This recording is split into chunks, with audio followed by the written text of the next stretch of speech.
What's happening, people? And once again, welcome back to youtube.com/CubCamTV for this, another edition of the CubCast, our daily news section we are running here on the channel, exploring different news stories surrounding international music, and I am very, very excited to get into today's discussion. We've had loads of Wi-Fi issues in the house today, so apologies for this one going up a little bit later. I've been running around like a nutter trying to find a way to sort that out, but we did want to make sure we got this video up tonight, and we've just about got there. I hope we are going to basically rely on whether the internet speed works for this one to upload. But we're talking, of course, about international music news today. We are looking at the Grammys, a huge moment in the yearly calendar for new music, and of course for the kind of, I suppose, international recognition of music, and also being quite critically acclaimed ceremony. This is kind of looking at the best of the best, but looking at it from, I suppose, quite a highbrow angle. That tends to be where the Grammys come from, and I'm excited to break down three of the categories that we have seen basically put forward.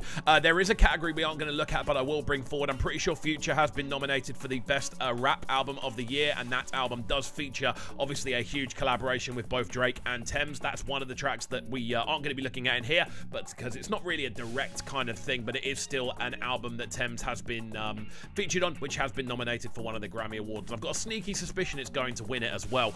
But we are going to be looking at three categories in particular today, and we're going to start off with a look on the right hand side, as you can see, at the reggae album, for all albums containing greater than 50% playing time of new reggae recordings. Now, we don't tend to cover as much reggae on the channel as anything else, but this is a sound that I do truly adore. It's a sound that I grew up listening to. My earliest memory is listening to an Anthony B tune, so that's kind of where it is for me in regards to importance. But we do see some very, very interesting albums nominated this year. We do see The Calling from Kabaka Pyramid. Again, if you haven't listened to this album, go and give it a listen. Just almost perfection when it comes to reggae in 2022, and just bringing the sound into the new school without it losing any of those essence-y kind of roots. We also see Gifted from Coffee. I won't lie, for me this is an album that I did find a little bit disappointing. It's an album that I felt didn't really kind of hit the heights that it should have, but that might just be me on a personal level. A lot of people did like it, so I'm sure it will receive a lot of votes. We also see Scorcher from Sean Paul. Again, an interesting album, definitely one that's worth checking out. Some very, very big tunes on there that are worth checking out. A huge link up with, I think, Gwen Stefani is on there, which is a crazy one that came out of nowhere, but definitely a project that's definitely worth checking out. We also see Protege with Third Time's a Charm. Again, a huge project, this one, and it was just Protege really exploring a lot of different avenues. Some really cool collaborations on there. I'm pretty sure there's one with Lila Ike on there, which is fantastic. A couple of other big name collaborations on there as well.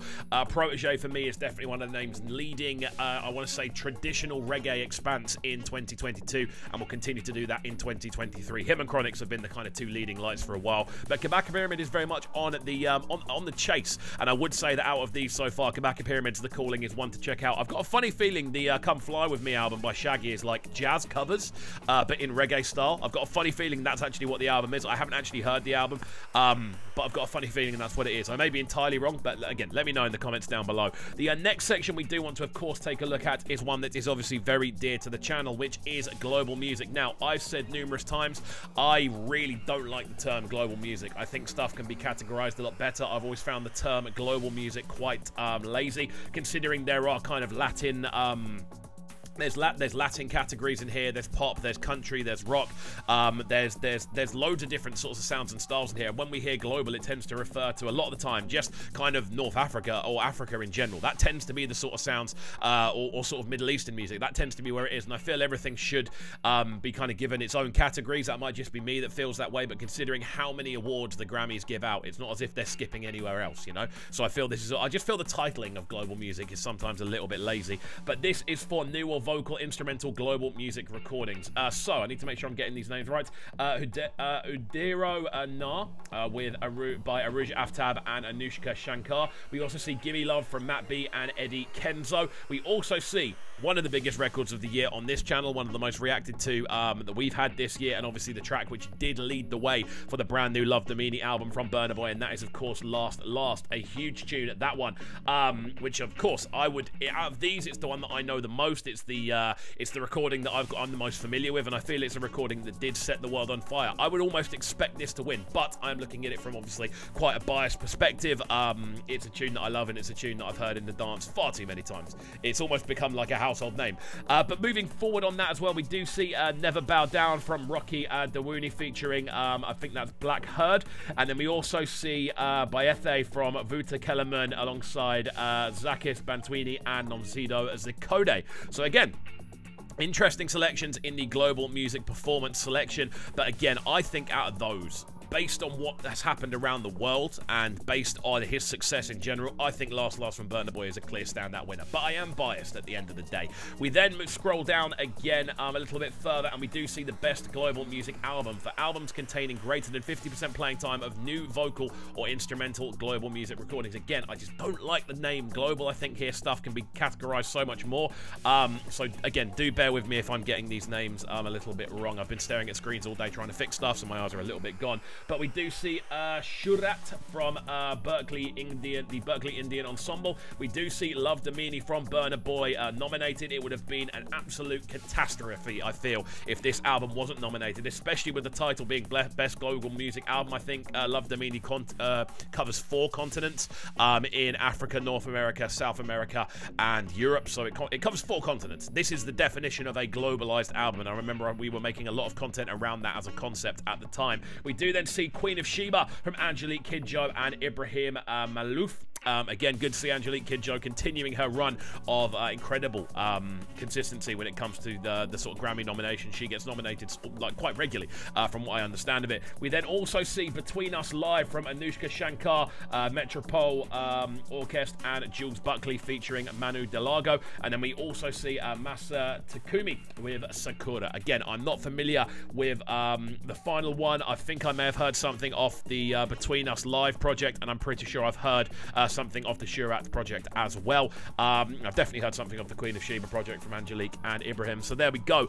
Again, I'm biased in this scenario, but I would love to see Love Damini take a win. I'd love to see Burna Boy kind of take the kind of global plaudits for an incredible year. It's been a year where, for me, I think he's been near enough unstoppable. Some incredible collaborations, obviously now featuring on the Black Panther soundtrack as well for Wakanda Forever, and that was almost like a secondary considering what else has happened in this year. So I think Burna Boy, for me, has been one of the artists of the year. Seeing him nominated in these categories is fantastic. And again, I'm just going to scroll down to tell you why we didn't go through and do the entirety of this listing. I'm still scrolling, and I am still scrolling even further. As you can see, it goes further and further and further. We get down to 91 for the best music film, and it's almost a shame because I definitely think if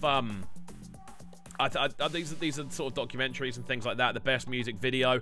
Cool to see that a woman's been nominated again. That's a cool tune that I do very much enjoy. But again, there's a real kind of obviously heavily kind of pop-dominated feel to the Grammys these days. But there we go. That is our breakdown of the sort of Grammy Award nominations for the artists I feel are kind of relevant to this channel. Let me know all your thoughts in the comments section down below. Again, apologies for this video going up a little bit later today. It's been absolute havoc with Wi-Fi, and I've also been super busy with work stuff as well. So do let me know in the comment section down below how you're feeling about these nominations, and we shall catch you all next time. Make sure you're hitting that subscribe button on the right hand side of the page as well. Hopefully you have enjoyed this video, and I hope you enjoy the rest of your evening. We'll catch you all later, and peace.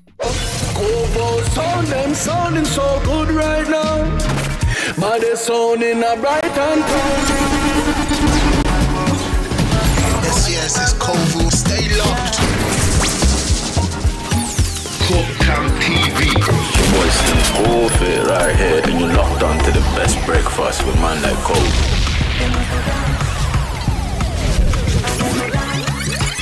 Yo, this is Aaron Glitch, and you're tuning to the sounds of Kovu right now. You already know the thing. Bad boy selector. Alright, let's go.